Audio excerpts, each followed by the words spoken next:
Greetings and peace. This is Dr. Lawrence Brown with another episode of Interfaith Issues, where we discuss the issues of common interest to the three Abrahamic religions of Judaism, Christianity, and Islam. Today I'm going to be talking about the subject of where is the Christ in Christianity. Now that title might strike people as a little unusual if they have not been introduced to the concept before. The reason for the title, Where is the Christ in Christianity, is simply that many who read the Christian scriptures encounter a paradox that they have difficulty resolving. And that paradox is that the teachings of Jesus Christ often are found to be seemingly at odds with the tenets of Christian faith. Now, I would like to begin by backing up a step to the Old Testament. We all know, of course, Christianity is based upon the New Testament, but let's back up for a minute to the Old Testament, the scripture that Jesus Christ held up as the scripture of his time. We have to remember that Jesus Christ was an Orthodox Jew. This is why he is frequently referred to as Rabbi Jesus. The Old Testament was the book that Rabbi Jesus held up as the book of laws of his time. These were the laws that he taught to his disciples. And so it is important for us to take a speculative look at the Old Testament. Let's begin with Genesis 32, where it is recorded that Jacob wrestled with another man? No. An angel? No, although it might say that in the translation. No, it's actually written that Jacob wrestled with God. Now, modern translations have tried to pretty much make this difficulty go away. They translate it as man or angel, but we have to read the scriptures in the foundational language in which they were recorded. And when we do this, we find that the Old Testament records that Jacob wrestled with God.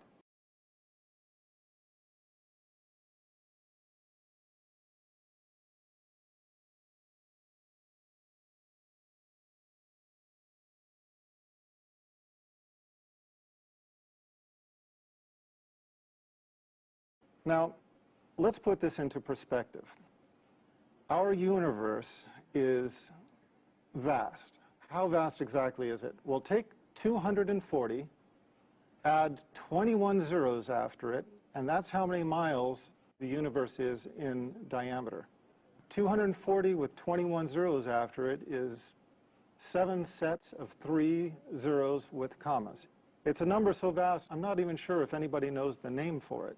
And on top of that, within this known universe, we have over 1 billion galaxies, and the universe, despite its vastness, is still expanding at 90% the speed of light. Now, this is creation of our Creator, and we are to believe that Jacob, a man, wrestled with the Creator of this vast universe, not only wrestled with him, but, as the Bible records, prevailed.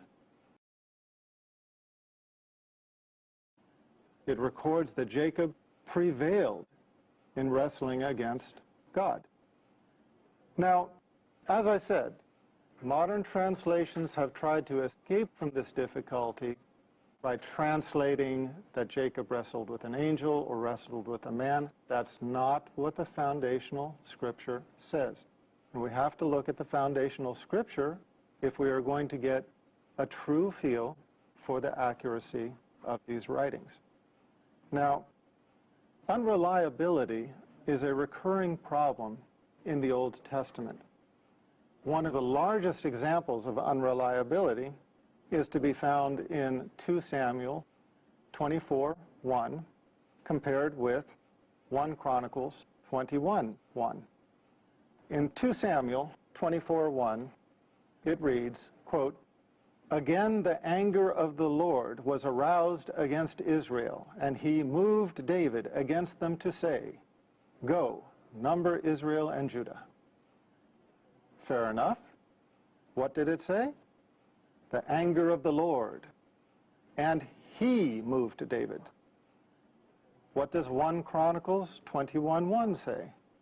Quote, now Satan stood up against Israel and moved David to number Israel. Here we have two passages describing the same historical event in very clear, unequivocal language. One speaks of God, the other speaks of Satan. Now, we have to ask ourselves at this point, is there any possible way to rectify this? In another passage, as I told you, Genesis 32:24 through 30, it records a man, Jacob, as having wrestled with God. Here we find two passages, one speaking of God, one speaking of Satan, describing the same historical event. In both of these passages, there is no possible way to rectify this inconsistency. So, which was it? Was it the Lord or was it Satan? We don't know. But what we do know is that it renders the Old Testament unreliable as a book of Scripture. As God is all-knowing, all-powerful, perfect, and all-reliable, he does not make the simplest of mistakes. A human being might, and we have to assume, okay, maybe this mistake came from a scribe, but if the revelation has been passed down to us in this time, with these errors existing within the text, and we cannot trust that portion, then what portion can we trust? Now, Christians would like to believe that the New Testament is free from such errors. Christians would like to say, well, okay, that's Old Testament. Let's not worry about that. We have the New Testament. We don't base our faith upon the Old Testament. That's of historical significance because the New Testament replaced the Old Testament. Well, it's a fair enough argument if it bears water. And in order to analyze that, we have to look at the New Testament and consider whether or not there are similar inconsistencies. So let's do that. To begin with, where Jesus and his family allegedly fled when they were persecuted, one gospel, Matthew, records the family having fled. Another, Luke, records the exact same scenario. One records the family having fled to Nazareth. The other records the family having fled to Egypt. Matthew 6:9 through 13, Luke 11:2 through 4, they differ over the wording of the Lord's Prayer. Now, think about what this means. We're talking about the Lord's Prayer. We're not talking about a little esoteric, little-known prayer. We're talking about the Lord's Prayer, the most commonly quoted Christian prayer in the world throughout the history of Christianity. And yet we have two different versions of it. It is described in two Gospels, and the wording does not agree. How much does the wording not agree? Over the last several years, the Jesus Seminar has compiled over 300 fellows of the Jesus Seminar. These are leading Christian scholars who represent their various faiths. They are at the top of the academic and the theological field, and they analyze the Christian scriptures. They analyze the foundational manuscripts, not the ones that we read in our translations into whatever language. No, they analyze the manuscripts in their original language. How big is the difference between the two versions of the Lord's Prayer? It is so large that the Jesus Seminar agrees that the only word Jesus Christ reportedly stated that they can agree upon that he stated was Father. Now we're talking about the prayer that starts, Our Father who art in heaven, hallowed be thy name, da da da da da. But as famous as this prayer is, as much as people rely upon this prayer and think that these were the actual words of Jesus. The preeminent theologians and Christian scholars of the Jesus Seminar have concluded that the only word of the Lord's Prayer that can be definitively traced to Jesus Christ is the word Father.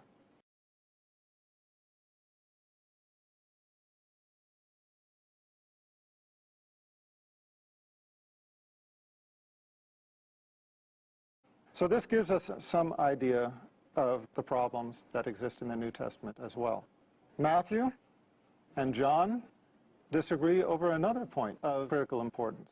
In Matthew 11:13 through 14, and chapter 17, 11 through 13, and John 1:21.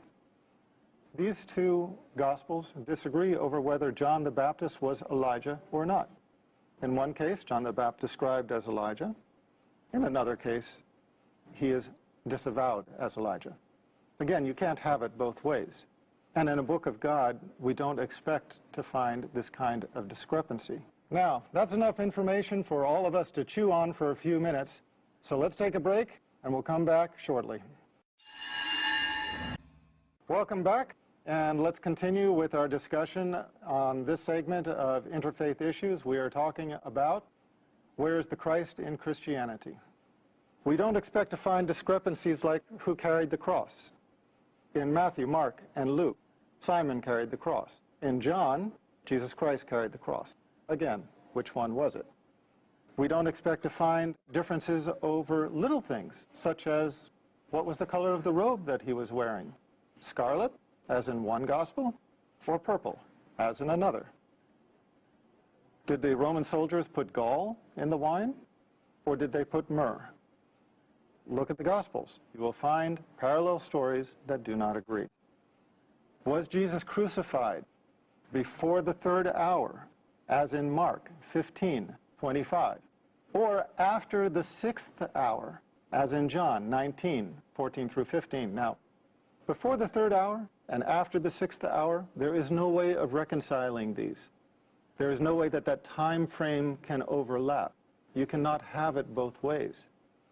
And we are only talking about the events that are recorded leading up to the alleged crucifixion. After the alleged crucifixion, all similarity between the stories becomes almost unrecognizable. Now, that's a hefty challenge.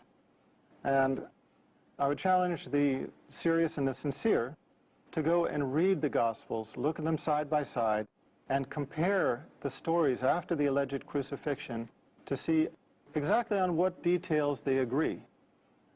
One of the most important details that they do not agree on is the last words of Jesus Christ. Now, think about this. Throughout time, whenever you have a famous personality, when that person is dying, their followers, the people who love that person or emulate that person or want to just write history books about that person, they hang upon their deathbed waiting for their last words. You can even find books about this. There's one book called Famous Last Words. And what is interesting is that there is no disagreement about the last words of the famous personalities in books like Famous Last Words. But when it comes to Jesus Christ, one gospel records that his last words were, "It is finished." Another gospel records that his last words were, "It is finished." No, not at all. The other gospel records that his last words are, "Father, into your hands I commend my spirit." Which is it? Again, you can't have both. You can't have he said this and then said that and they were both his last words. No. If you said this and then you said that, this is no longer his last words. These are only a few of a long list of scriptural inconsistencies, and they underscore the difficulty in embracing the New Testament as unadulterated scripture, scripture that we can be comfortable hanging our salvation upon, trusting that this book will get us into paradise because it is letter perfect and we can be assured that it is pristine revelation from God. Because quite clearly it is not. There are inconsistencies that cannot be rectified with one another. Hence the question, where is the Christ in Christianity? On one hand, we have a religion that is named after Jesus Christ. And if you ask any Christian, what is the foundation of your faith? What does it mean to be Christian? They will say it means to follow the teachings and the example of Jesus Christ. But now, if that is the case, why do we find such a large disparity between what Jesus Christ teaches and what the church teaches as the tenets of Trinitarian Christian faith?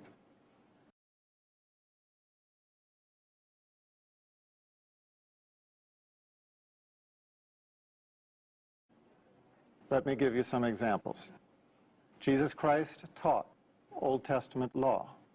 That's why, as I said in the beginning of this talk, he's known as Rabbi Jesus. Paul negated it. Jesus Christ taught that God is one God.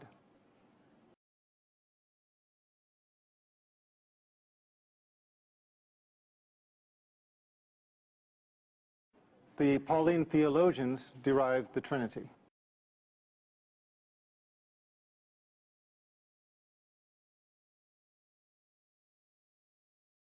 Jesus called himself the Son of Man 88 times.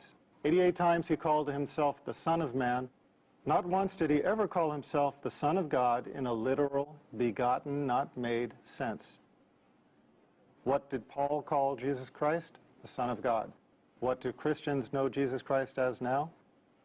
Allegedly the Son of God.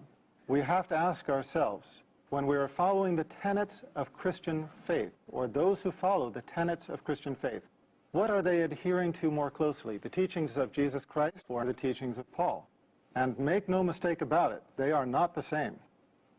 The teachings of Paul, as I just stated, in most cases are contradictory to the teachings of Jesus Christ, negating the Old Testament law, denying the unity of God, denying the direct accountability, meaning praying directly to God instead of praying to a saint or an intercessor, identifying Jesus Christ as a man and not as the Son of God. These are critical points upon which Paul and Jesus Christ were at odds. Paul was not only at odds with the teachings of Jesus Christ, but he was corrected by Jesus' disciples. It is well documented in the New Testament, the animosity between Peter and Paul, the animosity between James and Paul. So again, the title of this talk, Where is the Christ in Christianity? Because what we are finding is that what Jesus Christ taught is not the foundation of the tenets of faith encountered in Trinitarian churches of this time. Rather, the Trinitarian churches of this time are based predominantly upon the teachings of Paul.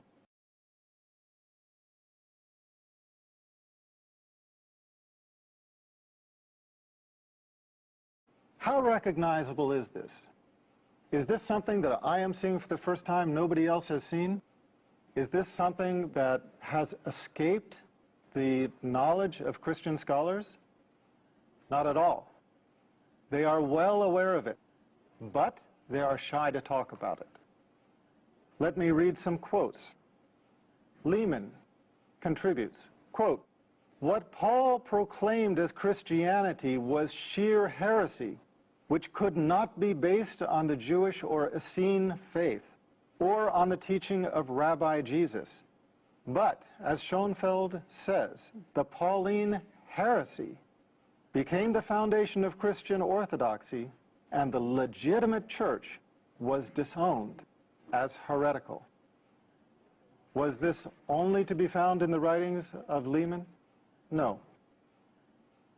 Barty Ehrman.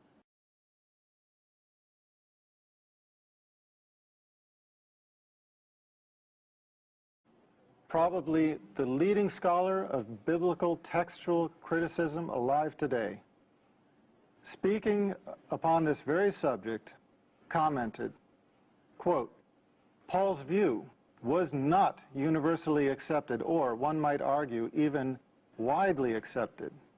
Even more striking, Paul's own letters indicate that there were outspoken, sincere, and active Christian leaders who vehemently disagreed with him on this score and considered Paul's views to be a corruption of the true message of Christ.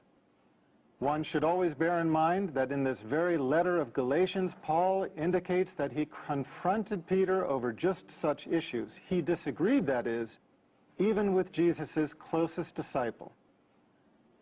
Commenting on some of the early Christians in the pseudo-Clementine literature, Bart D. Ehrman wrote, "Paul has corrupted the true faith on a brief vision, which he has doubtless misconstrued.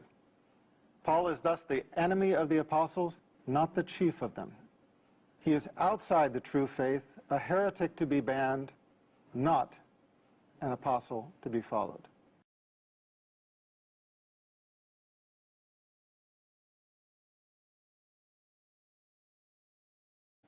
Joel Carmichael, quote, "We are a universe away from Jesus. If Jesus came only to fulfill the law and the prophets, if he thought that not one iota, not a dot would pass from the law, that the cardinal commandment was, quote, 'Hear, O Israel, the Lord our God, the Lord is one.'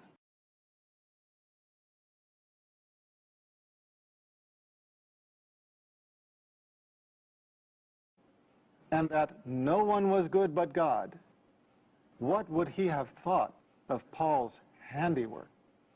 Paul's triumph meant the final obliteration of the historic Jesus." There are many others who have made similar comments.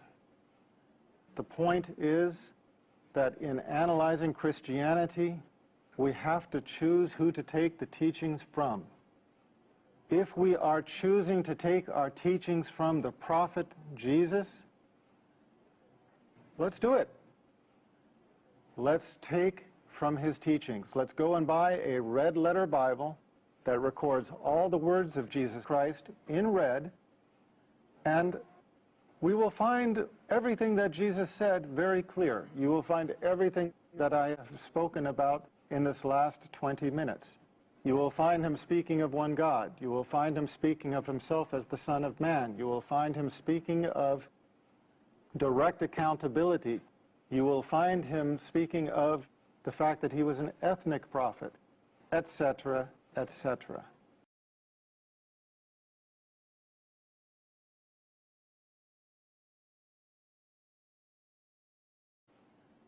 But if you choose to follow the teachings of Paul, well, then you are welcome to follow the Pauline, Trinitarian Christianity that prevails in this time. But before you do that, I would suggest one thing. Let's take a close look at these issues I have described. Jesus Christ teaching that there is only one God.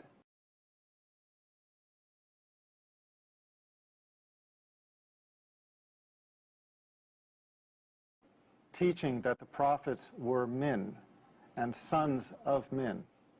Teaching direct accountability. What other religion, what other of the Abrahamic religions conveys these simple, true values? If you answered Islam, you'd be correct. Here is a religion that honors Jesus Christ as the prophet, that recognizes his humanity, recognizes the truth of the revelation that he conveyed, but at the same time recognizes the very human corruptions, whether intentional or not, that crept into that revelation over time. At the same time, Islam is a religion of Tawheed, belief in the oneness of God, as Jesus professed, and it is a religion that fulfills everything that Jesus Christ himself spoke of. If you want to learn more about this, expand your knowledge on the subject, please go to my website, www.leveltruth.com. Look at the first of my series of books, Misguided, and you can carry it further from there. For now, this is Dr. Brown concluding this issue of Interfaith Issues, and looking forward to the next time we meet on this channel.